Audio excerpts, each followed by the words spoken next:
বিসমিল্লাহির রহমানির রহিম। আসসালামু আলাইকুম। আমি ৩৫ নং ওয়ার্ড বিএনপির সভাপতি রোলেক্স পারভেজ হ্যাপি। আমার ব্যক্তি পরিচয় দিলাম।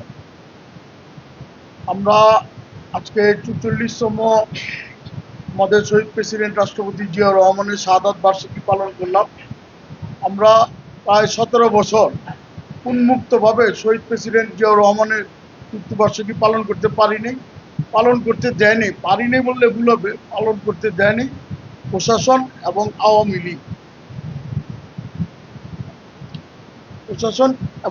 লীগ।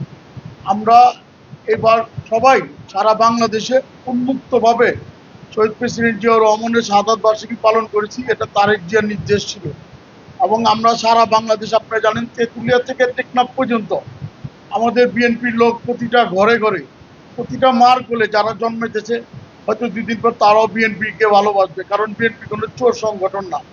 আওয়ামী লীগ যেমন চোর সংগঠন, আমরা চোর সংগঠন না। আমরা সব সময় বিএনপির জন্য আছি, বিএনপির জন্য থাকবো।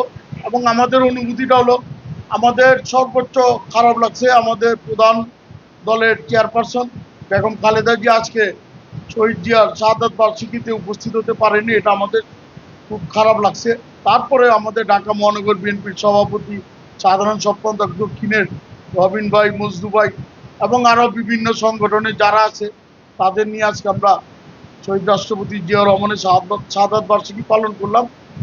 আর এটা নিয়ে আর বেশি কিছু বলবো না, শুধু এইটুকুই বলবো যে বাংলাদেশ বর্তমান যে সরকার আছে তাকে ডিসেম্বরের ভিতরে যেন নির্বাচনটা দিয়ে দেয়।